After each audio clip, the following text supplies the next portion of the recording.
Operation ఖగ్గార్కు సంబంధించి ఇప్పటికీ 17 రోజులుగా కొనసాగుతున్నటువంటి కూమింగ్ను నిలిపివేయాలని చెప్పి ఇప్పటికే ప్రజా సంఘాల నేతలు, పౌర హక్కుల నేతలు, అలాగే ఆదివాసీలు కూడా చెప్తున్నటువంటి నేపథ్యంలో ఇంకా కొనసాగుతూనే ఉంది. రోజు రోజుకు ఉద్రిక్తతలు కూడా కొనసాగుతున్నటువంటి నేపథ్యంలో నిన్న 22 మంది మావోయిస్టులు చనిపోయినట్టుగా వార్తలు వస్తున్నాయి. దీనికి సంబంధించి అధికారులు కూడా ధృవీకరించారు ఛత్తీస్గఢ్ ప్రభుత్వము.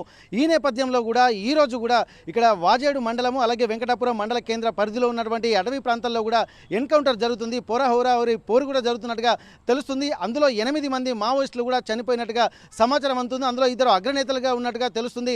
అయితే దీనికి సంబంధించి ప్రస్తుతం ఇక్కడ ఉద్రిక్త వాతావరణం అయితే నెలకొనేటువంటి పరిస్థితి ఇక్కడ ఏటూరు నాగర పరిసర ప్రాంతాల్లో నెలకొంది. ఇప్పటి వరకు చూసినట్టయితే మొత్తం నిన్న చూసినట్టయితే 22 మంది, అలాగే ఇప్పుడు ఈరోజు చూసినట్టయితే మరొక 8 మంది, అంటే దాదాపు 30 మంది ఇప్పటి వరకు చనిపోయినట్టుగా ఒక అంచనా వస్తుంది. గతంలో అధికారులు చెప్పినట్టయితే ఇక్కడ మొత్తం ఇప్పుడు 10 మంది అంతకుముందు, అంటే ఖగర్ ఆపరేషన్ మొదలుపెట్టిన తర్వాత 10 మంది, అంటే మొత్తం 40 మందికి పైగా మావోయిస్టులు హతమైనట్టుగా ఈ రోజు వరకు ఉన్నటువంటి లెక్కలు చూస్తుంటే తెలుస్తుంది. ఈ నేపథ్యంలో అసలు పౌర హక్కుల నేతలు కూడా ఉన్నారు. అసలు ప్రస్తుతానికైతే ఇక్కడ కొంతమంది సీనియర్ నాయకులు కూడా, మావోయిస్టు నేతలు కూడా ఉన్నటువంటి సమాచారం మేరకు వారు ఏ విధంగా స్పందిస్తారో ఒకసారి వారితో మనం మాట్లాడదాము. ప్రస్తుతానికి నారాయణరావు గారు ఉన్నారు, పౌర హక్కుల సంఘం రాష్ట్ర నాయకులు, రాష్ట్ర ప్రధాన కార్యదర్శి నారాయణరావు గారు. ఇప్పటి వరకు చూసినట్టయితే ఇక్కడ ఒక ఎన్కౌంటర్లు అన్నటువంటి పదాలు వినిపిస్తున్నాయి. ఒక మావోయిస్టులు మాత్రమే నేలకొరుగుతున్నట్టు అనిపిస్తుంది. ఎన్కౌంటర్ అంటే ఇరు వర్గాల వైపు కూడా ఉండాలన్నటువంటి ఒక ఆలోచనలు ఎప్పటి నుంచో వినిపిస్తున్నటువంటి పరిస్థితి. అసలు నిజంగా ఎన్కౌంటర్లు జరుగుతున్నాయా? మరోవైపు ఇప్పుడు కోంబింగ్ నేపథ్యంలో కూడా భద్రతా బలగాడు ఐఈడీ బాంబులు పేలి ఇక 8 మంది గాయపడ్డట్టుగా తెలుస్తుంది. ఒక 5గురు చనిపోయినట్టుగా తెలుస్తుంది. ప్రస్తుతానికైతే 2 వైపుల నుంచి ఒక విధంగా బాంబులు నిర్వీర్యం చేసేటువంటి క్రమంలో ఇక్కడ జవాన్లు, ఆర్మీ జవాన్లు ఒక ఎన్కౌంటర్ల నెపంతో మావోయిస్టులు చనిపోతున్నటువంటి పరిస్థితి. ప్రస్తుతం ఇప్పుడున్నటువంటి పరిస్థితులను చూస్తుంటే మీకు ఏమనిపిస్తుంది? ఇప్పుడున్న పరిస్థితి చూస్తుంటే కేంద్ర ప్రభుత్వం వెంటనే ఒక మంచి నిర్ణయం తీసుకోవాలి. ఎందుకంటే కాడివెండి లోపల ఏదైతే మిడ్కో హత్య జరిగి ఆమె శవం వచ్చిన రోజే అప్పుడు మావోయిస్ట్ పార్టీ ఒక ప్రకటన చేసింది, మేము శాంతి చర్చలు సిద్ధము, కాల్పుల విరమణ ప్రకటిస్తామని. అప్పటి నుంచి ఇప్పటి వరకు ఈ 30 మంది హత్యాకాండ కూడా జరగబోతుండే. అది మధ్యలో ఇంకొకటి మీరు చెప్పారు, అందులో ఏముంది, అది ల్యాండ్ మ్యాన్ వెళ్ళి 8 మంది గాయాలని. ఇటువంటి ఘటనలు కూడా జరగబోతుండే. ఎందుకు శాంతి కోరుకోవడం లేదు ప్రభుత్వాలు? ఎందుకు హత్యాకాండని కోరుకుంటున్నాయి? చనిపోయేది పోలీసులైనా లేకపోతే నక్సలైట్లైనా తమ వాళ్ళు కాదు, వాళ్ళు చనిపోతే చనిపోయారు అనుకుంటున్నారా? ఎందుకు ఇట్లా చేస్తున్నారు? నిజంగానే శాంతి చర్చల కోసం మావోయిస్ట్ పట్టు తనంత తానుగానే మీకు 7 నెల రోజులు అవుతుంది ప్రకటించి, కాల్పుల విన్నం ప్రకటిస్తే ఇప్పుడు 25,000 బలగాలు కడివెండ్లో అది కర్రెగుట్టలో ప్రవేశించిన అవసరమే లేదు, దాన్ని చుట్టుముట్టాల్సిన అవసరమే లేదు. ఆ ప్రెజర్ బాంబ్స్తో లేకపోతే ల్యాండ్ మ్యాన్స్తో దాంతో ఈ ఘటనలు జరగాల్సిన అవసరమే లేదు. ఇవాళ జరిగిన 8 మంది ఎన్కౌంటర్ జరగాల్సిన అవసరమే లేదు. నిన్న 22 మంది జరిగిన ఎన్కౌంటరు ఛత్తీస్గఢ్ ముఖ్యమంత్రి విజయదేవ్ సాయి కూడా మీడియాలో మాట్లాడుతూ చెప్పాడు. కానీ అసలు ప్రతి ఎన్కౌంటర్ కూడా మేము అనుమానమే చెప్తున్నాం. ఎప్పుడూ మేము ఖచ్చితంగా నమ్మమంటే ప్రభుత్వం ఒకవైపు, ఉద్యమకారులు మావోయిస్టులు ఒకవైపు ఉన్నప్పుడు ఖచ్చితంగా 3వ వ్యక్తి ఉండాలి. 3వ వ్యక్తిగా హక్కుల సంఘాలుగా మేము దశాబ్దంగా, అంటే 50 ఏళ్ళుగా మేము నిజ నిర్ధారణ చేసి అది నిజమైన ఎన్కౌంటరా, బూటకం ఎన్కౌంటరా, ఇందులో ఎట్లా చనిపోయారు ఏందని చెప్పి మేము ప్రతి వాస్తవాన్ని ప్రజలు తెలిసే ప్రక్రియలో ఉన్నాం. ఇది అమ్నెస్టీ ఇంటర్నేషనల్ దాకా వెళ్ళింది, అందరికీ తెలుసు. ఐక్యరాజ్య సమితి కూడా మేము రిపోర్ట్ పంపించాం. ఇటువంటి స్థితిలో అసలు ప్రభుత్వాలు మమ్మల్ని ఎంటర్ కానియడం లేదు, హక్కుల సంఘాలని నిజ నిర్ధారణ చేయడం లేదు. కాబట్టి ప్రభుత్వం వార్తనే ఇదేంటంటే 2 దేశాల మధ్య జరిగితే ఆ దేశం వార్త ఆ దేశము, ఈ దేశం వార్త ఈ దేశం అన్నట్టు ఉంటా. కానీ నిజం బయటికి రావాలంటే చాలా కష్టం. కాబట్టి నిజం బయటికి చేయడానికి హక్కుల సంఘాలను నిలనియాలి. కానీ ఈరోజు వస్తున్న విషయం ఏంటంటే అందులో బండి ప్రకాష్, పుల్లూరు ప్రకాష్ రావు సీనియర్ నాయకులు చనిపోయినట్టుగా, చంద్రన్న చనిపోయినట్టుగా వస్తున్నారు. ఏదేమైనప్పటికీ కూడా ఇప్పటికే ప్రచారాలతోటి ప్రజల్ని ఇబ్బంది పెట్టడం, లేకపోతే ఆ కుటుంబ సభ్యులను ఇబ్బంది పెట్టడం, అభిమానులు ఇబ్బంది పెట్టడం అనేది గత ఏడాది కాలంగా కొనసాగుతుంది. ఎందుకంటే ఏడాదిలో ఇప్పటికీ 52 ఎన్కౌంటర్లో 510 మందిని చంపేసిండ్రు. ఇందులో సుమారుగా 400 వరకు ఆదివాసులే ఉన్నారు. అందులో 150-200 వరకు మహిళలే ఉన్నారు. ఇది జరుగుతున్న హత్యాకాండ. ఈ హత్యాకాండ పరాకాష్ఠగా ఈరోజు చెప్తున్నది ఏంటంటే 2 అగ్రనాయకులు చనిపోయారని చెప్పి ప్రచారం చేస్తున్నారు. కానీ వాళ్ళ ఫోటోలు అయితే ఇంతవరకు రాలేదు. నిన్నటి నుంచి 22 మంది చనిపోయిన ఆదివాసులు లెక్కలేనట్టుగా వాళ్ళ ఫోటోలు ఎక్కడ ప్రశ్నించలేదు. నిజంగా ఒక అసహజమైన ఎన్కౌంటర్ అయితే ఖచ్చితంగా వాళ్ళ ఫోటోలు పేపర్లో ప్రకటించాలని జాతీయ మానవ హక్కుల సంఘం గైడ్ లైన్స్ కూడా ఉన్నాయి. ఎవరైతే ఎన్కౌంటర్ చనిపోతారో వాళ్ళ ఫోటోలను మనం పేపర్లో పెట్టాలి. కానీ ఎందుకు మొత్తం సీల్ చేసిన కవర్లో తీసుకొచ్చిన ఫోటోలు ఇస్తే వాళ్ళ ఫేస్లో ఎట్ట తెలుస్తుంది, ఎవరు చనిపోయినా ఎట్ట తెలుస్తుంది, బంధువులు వచ్చి ఆ శవాన్ని తీసుకుంటారు. ఇది కూడా ఒక చట్ట అతిక్రమణకే ప్రభుత్వం పూనుకుంటున్నది.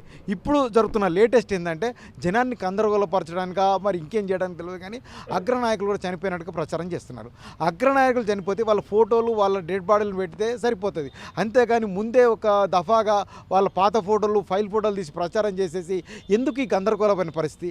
ఇది మొత్తంగా జనాన్ని లేకపోతే ప్రజల్ని లేకపోతే అభిమానుల్ని గందరగోళ పరిస్థితి కాకుండా అసలు ఆపరేషన్ కాకారం ఆపాలని పౌర హక్కుల సంఘం ప్రధానంగా డిమాండ్ ఏడాది కాలంగా చేస్తున్నది. అందులో భాగంగా 40 సంఘాలతో ఆదివాసీ హక్కుల సంఘీభావ వేదిక ఏర్పడ్డది. అది కూడా పోరాటం చేస్తున్నారు. అందరు ఆదివాసులు మాట్లాడుతున్నారు.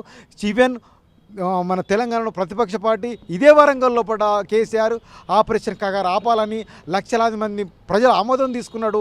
చర్చలు సాధనలు సీతక్క కూడా మాట్లాడుతుంది, రేవంత్ రెడ్డి కూడా మాట్లాడుతున్నారు. ఈ నేపథ్యంలో ఎందుకు మోడీ ప్రభుత్వానికి కార్పొరేట్ల మీద ఇంత ప్రేమ? మన ప్రాణాల మీద మన శవాల మీద కార్పొరేట్లు కోటీశ్వర్లు కావాలని ఇంకా బిలియనర్లు కావాలని ఎట్లా కలగంటున్నది? ఆదివాసులు చచ్చిపోతే పర్వాలేదా? ఏంది ఇది విధానం? ఇప్పటికైనా మోడీ అమిత్ షా ప్రభుత్వాలు ఆలోచించాలి, కాల్పుల పైన ప్రకటించాలి, కాగారు ఆపేయాలి, ఈ హత్యాకాండ ఉంచొద్దు. ఫస్ట్ మీరు చేస్తున్నది అంటే అన్ని క్యాంపులలో నిరాయుధ ఆదివాసులు బందీలుగా ఉన్నారు. ఏ ఎన్కౌంటర్ చేసిన వాళ్ళని తీసుకెళ్ళి చంపేస్తున్నారు. ఫస్ట్ క్యాంపులలో ఎత్తికి మేము ఆదివాసులు ఉంటే వాళ్ళను గుర్తించి బయట తీసుకొచ్చే విధంగా ఒక అవకాశం ఇవ్వండి, లేకపోతే ఆదివాసులు చంపేస్తారు. ఆదివాసుల నరసంహారం, ఆదివాసుల హననం అనేది కార్పొరేట్ల కోసం జరుగుతుంది. దీన్ని జరగనీయకుండా చూడండి. మోడీ అమిత్ షా ప్రజలు ఇప్పటికైనా సరే దేశం యుద్ధం చేస్తుంది, అదేవిధంగా దేశం అంతర్యుద్ధం కూడా చేస్తుంది. ఈ యుద్ధాలు అంతర్యుద్ధంలో చనిపోయేది మనుషులే కాబట్టి మీరు ఇప్పటికైనా ఆలోచించాలని చెప్పి పౌర హక్కుల సంఘం. ఓకే, ఇప్పుడు చూసినట్టయితే ఇప్పుడు ఆదివాసీలు అక్కడ అమాయక ఆదివాసీలు అని చెప్పి మీరు చెప్తున్నారు. ఓవైపు ఏమో చర్చలు జరపాలని అన్నప్పుడు చర్చలు జరగకుండా మావోయిస్టులు అన్నటువంటి తారతమ్యం అనేది లేకుండా ఇక్కడ హననం జరుగుతుందని చెప్పి మీరు ఆరోపిస్తున్నారు. మరి ఇక్కడ చర్చలు జరపకుండా ఇప్పుడు కేవలము ఎందుకు ఇంత పకడ్బందీగా ఒక వ్యూహాత్మకంగా పట్టు వదలకుండా ఎందుకు ఈ ఆపరేషన్ చేస్తున్నాను అనుకోవచ్చు? కర్రెగుట్టలపైనే ఎందుకు ఇంత ఫోకస్ పెట్టారు? ఇటు ఎందుకంటే ఒక వైపు ఏమో ఇక్కడ భద్రతా బలగాలు ఇటు పాకిస్తాన్ మీద కూడా కొంత యుద్ధం ప్రకటించినటువంటి నేపథ్యంలో ఇక్కడ ఒక దేశ సరిహద్దుల 2 దేశాల మధ్య యుద్ధం జరుగుతుంది. ఈ నేపథ్యంలో ఇక్కడ అంతర్యుద్ధం కూడా జరిగేటువంటి పరిస్థితి. ఈ రెండింటిని దృష్టిలో పెట్టుకొని మరి అయినప్పటికీ దీన్ని ఎందుకు వదిలిపెడతలేరు? అంత భద్రత అక్కడ అవసరం ఉన్నాక కూడా. ఎందుకంటే భారత ప్రభుత్వం మొత్తం కార్పొరేట్లకు గుప్పిట్లో వెళ్ళిపోయింది. కార్పొరేట్లకు అక్కడ ఉన్న ఖనిజ సంపదను అప్పగించాలని 104 MOUలను కుదుర్చుకున్నది. వాళ్ళ నుంచి ఒత్తిడి వస్తున్న నేపథ్యంలో వాళ్ళని చంపేసి ఏవైతే నగదు రివార్డులు ప్రకటిస్తున్నారో ఆ నగదు రివార్డులు కూడా కార్పొరేట్లే ఇస్తున్నారు.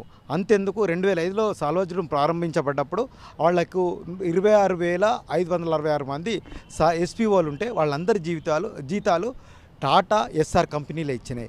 ఇప్పుడు కూడా ఏవైతే నక్సలైట్ల మీద రివార్డులు ఎవరు ఇస్తున్నారో కార్పొరేట్ కంపెనీలు ఇస్తున్నాయి.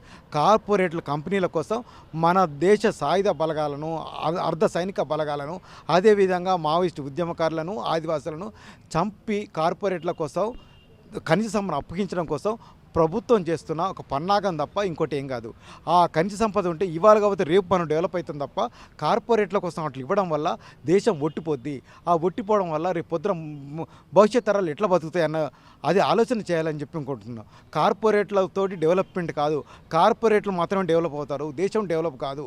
ఇప్పటికైనా సరే ప్రభుత్వం గురి అయ్యేది ఏవైతే 104 MOUలు కుదుర్చుకున్న వాటిని అన్ని రద్దు చేయాలి, ఆపరేషన్ కాగారు ఆపాలి, ఆదివాసుల జీవించే హక్కును కాపాడాలి. ఓకే, ఇక్కడ జరుగుతున్నటువంటి ఎన్కౌంటర్ని ఎట్లా చూస్తున్నారు సార్? ఎందుకంటే ఇప్పుడు మరి మావోయిస్ట్ అగ్రనేతల పేరు చెప్తా అంటున్నారు కదా, చంద్రన్న మరి బండి ప్రకాష్ ప్రధాన నేతలు ఉన్నారంటున్నారు కదా, దీన్ని ఎట్లా చూస్తున్నారు మీరు?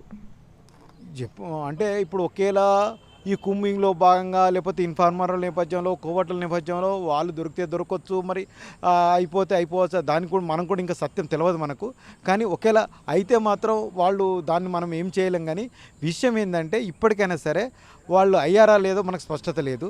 ఇంకొకటి ఏంటంటే ఏదైతే ఆపరేషన్ కాగారు పేరుతో ఒక లక్షలాది బలగాల్ని మధ్య భారత్లో పెట్టేసేసి ఉద్యమకారులనే కాదు ఆదివాసులను కూడా చాలా విపరీతంగా చంపుతున్న స్థితి మనందరికీ తెలుసు. అది అక్కడున్న బేలాబాట్య మాట్లాడుతుంది, సోనిసోర్ మాట్లాడుతున్నారు, మనీష్ కుంజం మాట్లాడుతున్నారు, అందరూ పిఎస్సీలు అకుల నాయకులు మాట్లాడుతున్నారు. మనల్ని అయితే వెళ్ళనీయడం లేదు. కానీ విషయం అక్కడ ఉన్నప్పుడు కనీసం సుప్రీంకోర్టు జడ్జిల చేతైనా సరే న్యాయ విచారణ జరిపించి అక్కడ ఆదివాసుల హననాన్ని ఆపాల్సిన బాధ్యత మనందరిపై ఉంది. అయితే ప్రధాన నాయకత్వమో ఉద్యమ నాయకత్వమో లేకపోతే బండి ప్రకాష్ చంద్ర లాంటి వాళ్ళు చనిపోతున్నారంటే చనిపోతున్నారంటే ఎంతోమంది చనిపోయినారు, వాళ్ళు కూడా వాళ్ళ త్యాగాలకు సిద్ధపడిపోయినని జనం అంతా అనుకుంటారు. కానీ ఈ నిజమైన ఎన్కౌంటర్లు కావనేదే ప్రజలందరూ విశ్వసిస్తున్నారు. ఈ నిజమైన ఎన్కౌంటర్ కావని చెప్పే ప్రభుత్వం ఇట్లా ఎన్కౌంటర్ పేరు చంపొద్దనే 2009లో కేసేసి మేము మంచి తీర్పును కూడా పొందినాం. కానీ ఆ తీర్పు అమలు కాకపోవడంతో దేశవ్యాప్తంగా ఎన్కౌంటర్ హత్యాకాండ సాగుతుంది. ఇప్పటికైనా ఆపరేషన్ కగారు పేరుతో జరుగుతున్నది ఏంటంటే ఒక పచ్చి హత్యాకాండ.